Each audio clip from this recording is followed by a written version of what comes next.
Today I spoke to Dean Miller, Paralympian and coach at the university. Very insightful into training as a Paralympian, coaching, and Birmingham in general. Hope you enjoy. In 2006, and I was just wondering, is that when you started running, or what were your beginnings? No, I think I just think at that so I started kind of training properly training a little bit down the club as you would around like year 7, so that's around 11 and 12. So for me, like 89, that's around 2000, 2001. I think the first entry was that time, just because like back in the day, I don't think there was any specific there was no necessarily any difference between para, or there was none that categorization. There wasn't like listings of coaches. So like I think you used to have like a general entry standard to through the age groups, just to have your posted times. So for me, as someone with a disability, like running as a kind of 12, 13-year-old, like I just think my earlier entries didn't go on, and it was only because I think 2006 is maybe when I made my GB debut, like senior debut at 17. So I think that's why things started to go on, just because things were becoming more like Paralympic sport was on the rise, and UK were taking more like closer watch on stuff, and even like Para 10 was, and then my performances were getting like a little bit better as I got older. But yeah, I started out when I was around year 7 after playing a bit of football and stuff, and it was just because my dad was pretty like decent steeplechaser. He was like a national standard. He ran about 8:55. So my early family holidays were coming to watch him get knocked out the heats of the 3As at Alexander Stadium in the summer, and then he started coaching like towards the end of his kind of running down at my local club, and that's how I kind of started out. So it was much earlier than what kind of Para 10 suggests. It's just I guess Para 10 back at that time wasn't as big a deal and didn't encapsulate everything. So that does actually lead me on to my second question. Is what is it like competing as a child, like para athlete back then? Because obviously for myself, obviously I have no idea what it's like.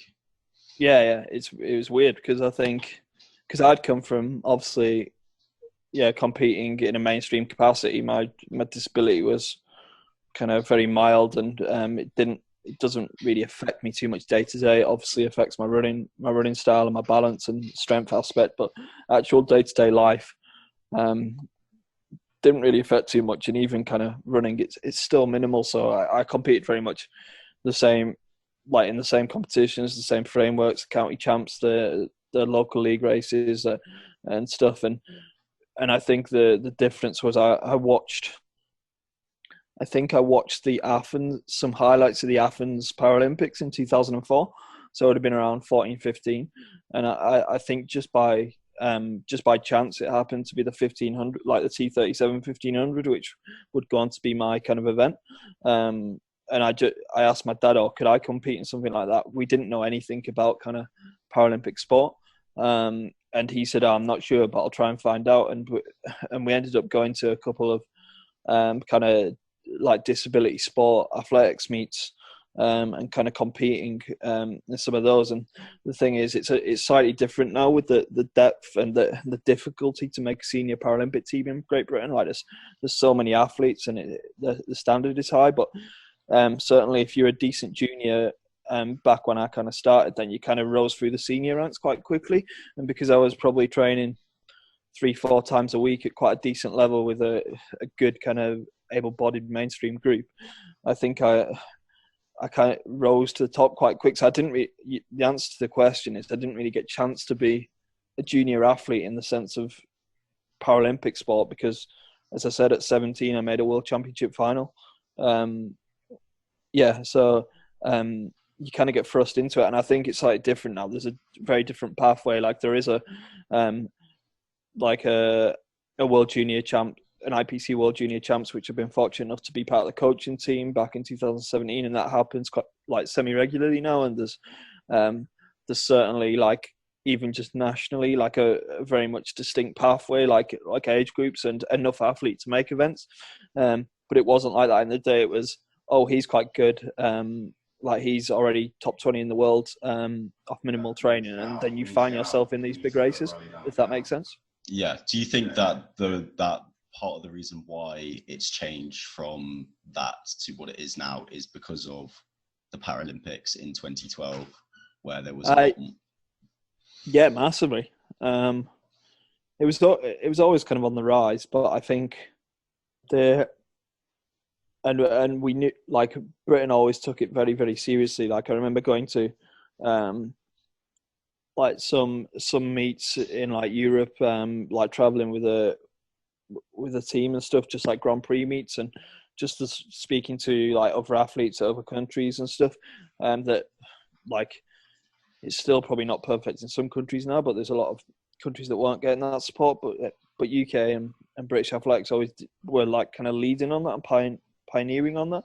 But I think at home games like 2012, and just even like down to the changing of the television, the television from the BBC that really didn't give it much thought. It was very much an afterthought, a highlights reel at the end with a few key people.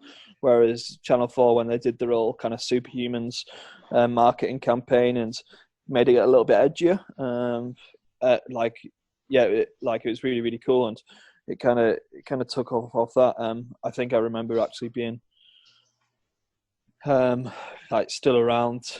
I graduated Birmingham with the year before the games, but I was based in Harborne to try and kind of make the games, training with the group. And I think a big moment for me was one of my friends at the time who came through the club, Joe Grattan, ran for Hallamshire, good runner in his own right.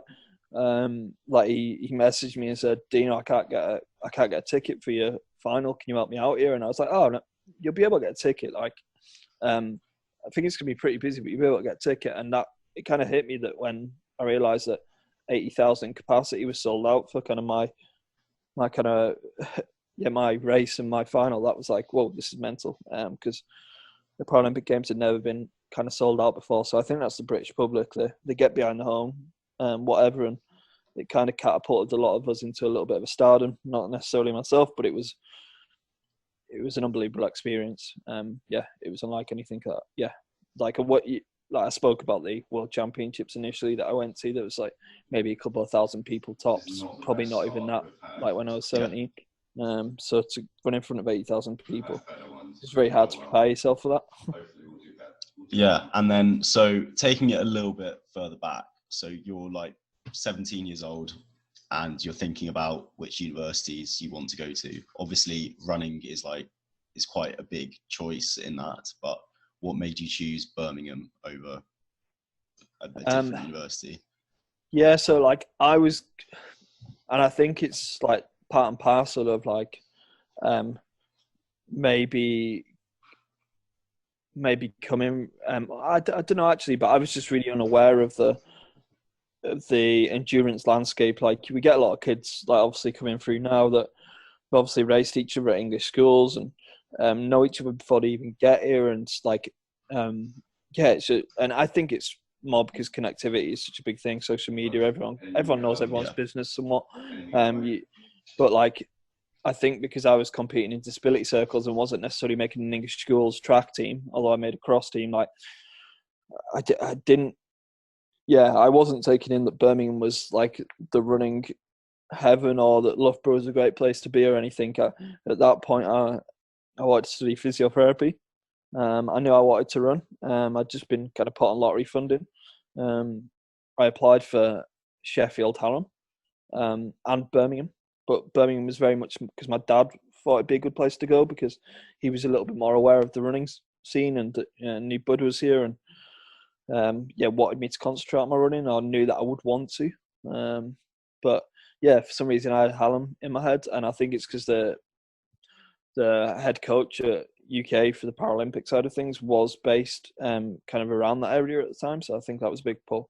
But I think I came onto like a UK endurance training weekend that they used to have, and they invited like the few kind of para guys that they had within their team. And I went along with my dad, who was coaching me at the time, and he said, "Oh, that guy over there, like, is the head coach of Birmingham," like pointing to Bud. I had no idea who he was. He said, "Go and speak to him." And at that point, Birmingham was just like a bit of a. I was like, "Hallam, Hallam, Hallam." And anyway, I went and spoke to Bud, and you know what it's like. It's just like, yeah, I think Birmingham would be a great place for you. You need to come here, like so warm, so brilliant, and everyone was obviously gathered around him because he's so charismatic. And I was just like, yeah, I've got to give this place a bit of a chance. So Bud kept in contact with me, and then when I got an interview, he kind of reached out to me, and I met up with him in Raising the Bar, which was in the old sports centre in the Monroe, which was like Bud's kind of colloquial office back in the day. Hordes of athletes, a bit like Costa now, I guess. But yeah, like he kind of took the time to like sit down with me and like just like said that there was literally nowhere else I should be going, and I walked out of there like, yeah, I'm not going anywhere else really. So at that point, it went from like Hallam being number one to if I don't get in Birmingham, I'm not going anywhere else. So yeah, again, long story short, didn't know initially about the running, but as soon as Bud kind of got a hold of me, it was no like I never looked back, and here we are now, 13 years later. Yes. So yeah. Yeah. So obviously you've been at the university over the last 13 years. What have you noticed change within the athletics club? I think there's like been peaks and troughs. I think what like the one constant throughout the whole time has been the atmosphere around Buac and Birmingham as an athletics team. That I always say it. I don't know if there's someone that coined it, but it was something that like Bud always instilled, and something that I kind of hopefully take into my coaching even as I become more performance based. Like we're elite but not elitist. It's very much a performance program, and we got some unbelievable guys, some of the best guys in Europe, like in the team, and we always have. But it doesn't matter where you are, it doesn't matter your performance level. Like the group are just generally so, yeah, like so caring, and so yeah, you make friends for life within the club, and no matter who you are, which is the one constant. I think there's been kind of changes throughout in terms of certainly when I came in as a freshman those first couple of years, I would say probably the most talented group that I've seen in terms of those first few years. If you look at the guys who are around and what guys have gone on and done, yeah, around that period, like if you scanned old books results, and how we used to kind of dominate the B race in terms of how you think maybe St Mary's do sometimes now. It's the depth is unreal, and I think we saw a little bit of that change through that middle kind of section of my times. So I graduated 2011. So probably a little bit after that, through to the last few years, that like maybe we lacked a little bit of depth. We still had those big hitters, like men and women. But yeah, I think it maybe the American system, like and just and the fees and stuff. It's really hard to compete. So we have been in a little. Do you think that the more people going to America is the reason why Birmingham's not been doing as well? It's a big thing, and it's really hard to compete with. Like if you like offer someone a free masters and the opportunity to go and train pretty much full time for 3 to 5 years, it's like what's not to like about it. And I think like when around that time when I came in, fees were still relatively cheap, and then even from an athletics perspective and thinking as an endurance runner, you obviously have your like kind of big three that you think of, but then the landscape has changed and that you've got other options now. So like Cardiff's a great option now, Leeds is a great option, and Cambridge, Oxford are great options. Like if you're thinking like with your endurance, with your nerdy runner hat on, I want to really go and run and give it a go, then you've got lots of different options. But I think we've been in a rebuilding process, and I hope it's not just my bias of me being kind of more involved in the role that I'm in, and slash the love for the place. But I said to a lot of guys this year, and I repeated it to a lot of the, fingers crossed, the incoming guys this year. It's an exciting time to be part of Birmingham. You can see that with the amount of guys that choose to stay around, the big alumni community, the fact that within our kind of coaching team, like myself and Gunny are both clingers on. Hannah's a clinger on. Like, people don't leave. The club's infectious. So yeah, but I feel like from a performance perspective, which has always been one, it's a good time to be around as well. And I think the support that we can offer, like any student on any level now, whether it's real kind of high performance and those guys are hub or they're on futures or whatever, down to the guys that are just like paying their club fees and what support they can get from that. I think it's, as I said, we can't get close to the American system, but as far as the UK system, like, it's a pretty good club to be part of as a student athlete. Yeah, no, I definitely agree with that, and well, I'd say that you are definitely testament to that in still being here. But Yeah, cheers, would you say that like training in Birmingham as an alumni, as you did when you were preparing for the Paralympics, would you say that would have been like one of the best atmospheres that you could have been in to help you prepare? Yeah, I think so. Like, yeah, I think so, definitely. I mean, I knew that. So my actual time at uni, like, from athletically, wasn't that great. I think I got injured a lot, and as a result, probably partied a bit too much. I think, and then got injured some more. But luckily, my kind of fourth year, because I changed courses from physiotherapy over to sport and PE. My fourth year, I kind of got it together and kind of finally like hit some big PBs, and I think me and Bud like kind of worked out that relationship and how that works. And then, so I felt like I needed to stay around in Birmingham, because I knew it was the support I was going to get there rather than moving home. There's no facilities back in Cumbria. I mean, we've got a track back at home now, but I had a good friendship group, good network around there. But yeah, I think like, certainly it was the best place I could have been. I don't think I completely nailed it until my like last couple of years of competing, like 2013, 2014, till I was a bit older. I didn't quite grasp like that I was a full-time athlete. I think at times I kind of overdid it. Yeah, I feel like becoming a coach and has allowed me to kind of hone some skills and see the bigger picture a little bit about when to back off and what. Yeah, but in terms of the environment, and I would echo that for guys that are graduating and guys that want to stay involved in their running now. That, yeah, Birmingham's got it down. I think the city's an exciting place to be as well, especially with Commonwealths and the amount of money that that's been spent around the city centre. And now, yeah, Birmingham's a lovely place. It gets a bit of a bad rep, but it's a good place to be. Yeah, and you touched briefly on Olympics and Olympics in London, but what I was wondering about is the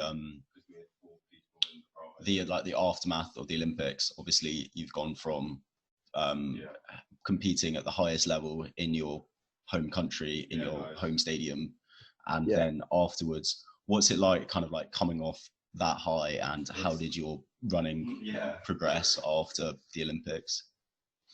I don't know. It was a bit of a whirlwind. Like, yeah, trying to think back to it feels so long ago, like 8 years ago now, and how I think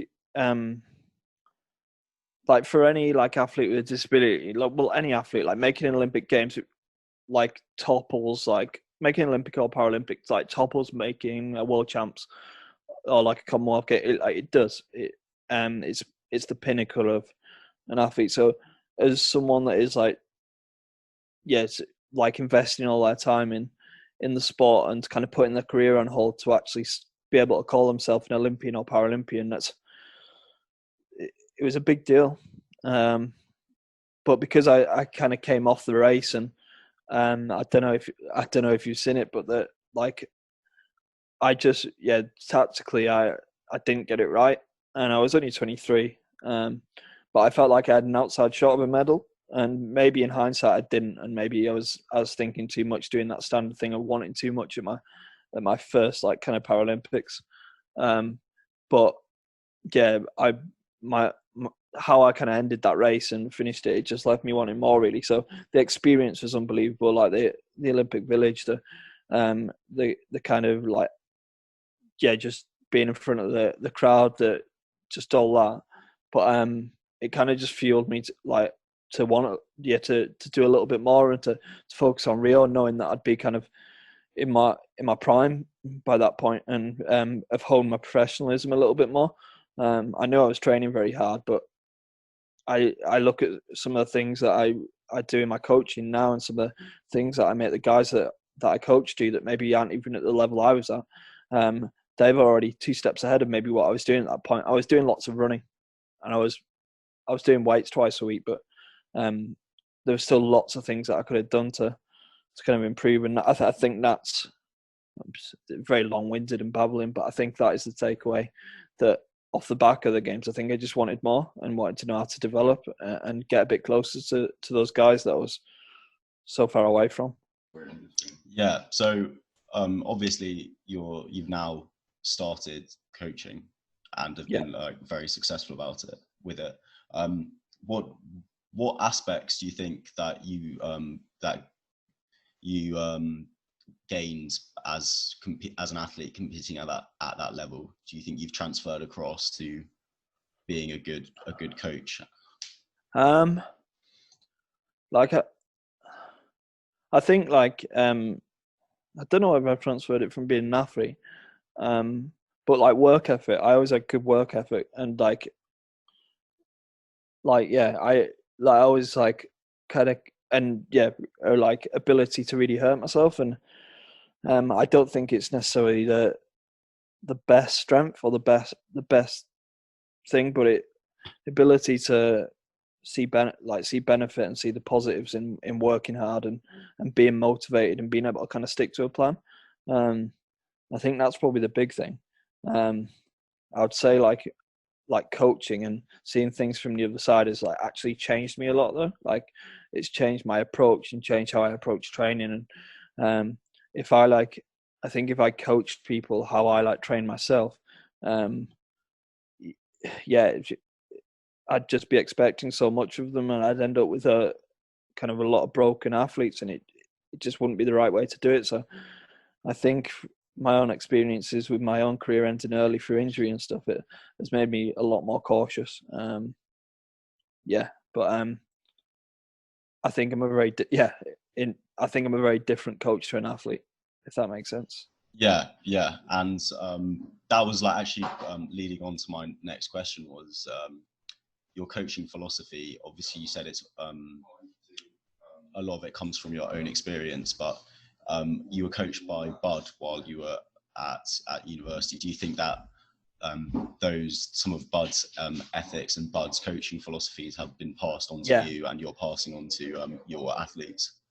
Yeah, definitely. I think like I would still class Bud as he's like my Birmingham dad, like my mentor, like one of my best friends, and I'd learn a lot from him, and I think what we all learn from him which is really central to my kind of philosophy, is relationship is key. Like kind of building that rapport with the individual and actually getting to know them on a level. And it like, because I think if you don't have that, well, I find if you just kind of you've only got that coaching relationship with them and you just expect like stuff from them and don't really know what's going on behind the scenes, then you don't always get that buy-in. I love people. I love meeting new people. I love doing stuff like this. I love conversating. So I think that's the key thing. And I think it's very similar to Bud. Like what makes him great is he's a people person. Doesn't matter who you are, he always want to help you. I always use the anecdote that I'd be kind of preparing for Beijing in my first year, Beijing Paralympics. Turn up to the track on a Tuesday night after lectures, and like 9 times out of 10, Bud would always introduce me to someone else. Like, oh, Dino, this is Ian. He's a 25-minute 5K runner. He's going to be training with you tonight. And it's just someone that's Bud has met down the park and that has asked him for advice, and he's told to come down the track. Like, he loves people and he's willing to help anyone. And I think that's kind of really central to where my kind of coaching started. It's a tough one to do. But yeah, like, that's the key thing I think that I took from it. Yeah. Do you think that kind of like athlete coach relationship is one of the like very important pillars? Yeah, I think it's the key thing. I think like I think you can be quite. I mean, it might be quite controversial, but I think you can be have quite a bad, be not that clued up on like the actual technical side of things or the content that you're necessarily coaching in terms of sessions and those kind of things. But if you're a good people person, it gets you a long way. Like at this level, like the guys that are in the club, the guys that are your friends, we all know that a lot of the guys could pretty much coach themselves, or they could set themselves a session. There's not too much difference in what we do. But like, actually, I think the best coaches are generally the ones that are the ability to build up rapport and kind of get that buy-in. Like people are going to laugh at me for saying this because, especially Carps, but you look at Jurgen Klopp, the reason why Liverpool are so good is that like you can actually see with his players that each one of them like so invested in what he does, and that he has like a real kind of close bond with them. And that's really hard to do. So many different personalities. But I think that is the key thing in coaching. You've obviously got to know your subject knowledge. You've got to be an expert. But if you can't get that kind of, that connection with the individual, then it's never going to work. Yeah, and obviously now that you coach a lot of the people at the university, and you're one of the main coaches, where are you going to take the athletics club forward with your leadership, with your and Luke's leadership? I don't know, because I don't see it like that. I was having a similar conversation the other day with someone else actually. I think like in my role, like I've kind of almost become a bit of a coordinator, like with the cross country team particularly, and I guess that kind of sees me front of house a little bit. But yeah, I don't see it like as like necessarily leading anything. I think the great thing about what we've got going on here in comparison to other like institutions, other colleges, other groups, is that we've got like a team of kind of 5 or 6 coaches that actually work together. You can be coached by Luke, Bud, myself, but actually if you're kind of within that group, in that stable, like you can kind of get support from each one of us. So yeah, I think in terms of where I want to take it, I don't know. I just want to see us win Bucks Cross again, and I know we're not too far away. But I want to provide a club in the same way that I got, which is a lifelong experience, regardless of who you are coming in. And I want to see guys improve. Like, yeah, I don't think it's anything. Yeah, it's all the same stuff. We're dealing with such numbers and so many people, and the things coming in with the hub and the alumni group, that it just takes a lot of work to keep it coordinated. But I love the place, so it's quite easy to do. But coaching university students isn't the only thing you do. You have got the the Birmingham Athletics Academy and Street Stadium. So I was just wondering if you wanted to talk about that a little bit. Yeah, I mean, it's just standard me really. You can't be an extreme athlete that trains so much and then go into the working world and then not take on loads of things. So I think that's kind of what happened when I started. When I came out of athletics and started working at University of Birmingham School, which I'm not there anymore, but that was a great grounding. But but then I kind of had ideas to start up some other things, and myself and Hannah like always had a little bit of an idea that we wanted to start our own kind of athletics club for local kids. It was born out of the fact that my kids at the University of Birmingham school were very, very good at athletics because we did a lot of it with myself. And they were winning lots of local competitions, lots of school competitions. But at that point, there was no local clubs for them to go to, not over this side of the city, really. Especially at that point, like the track wasn't there, so Brat weren't training. Birchfield was very hard to infiltrate, which is over the other side of the city. So we need somewhere to take these kids outside of school. So it kind of started from that. So yeah, that's kind of just a very kind of grassroots approach to multi-events and getting kids involved from the local area. Edgbaston, Harborne, Surrey Oak, kind of Bourneville, all those areas. And yeah, from further afar really, which is great. And it's always nice to kind of take you out your comfort zone and like coach some javelin on a Wednesday afternoon, or things that I'm not made to coach at all, but it certainly does bring you on, because it's things that I just wouldn't do if I suddenly stopped doing that and became like this coach that only dealt with 18, 19, 20-year-olds endurance runners. So it's good. And then I've obviously got a slightly different role with British Athletics on the Paralympic side of stuff. I do various things for them, and with the Paralympic Futures and their talent academies, and as you said, Street Stadium. And that was trying to like talent ID kids in Birmingham, with and without disability that had a bit of a passion for athletics and were good, so we could fast track them and get them in clubs. So we selected 16 kids this year from a few hundred in Birmingham and around the surrounded areas. But yeah, always lots of things going on. It's quite nice that it's all kind of athletics based, but it's nice to do something just a little bit outside of BUAC and to be doing a few different things, I guess. Yeah, well, Dean, it was lovely talking to you, but those are all the questions that I had lined up. So no problem, man. Thank you for coming on. No problem at all, I've just listened through to the audio, and my brother is playing a squad match behind me. So if you can hear that, I apologise.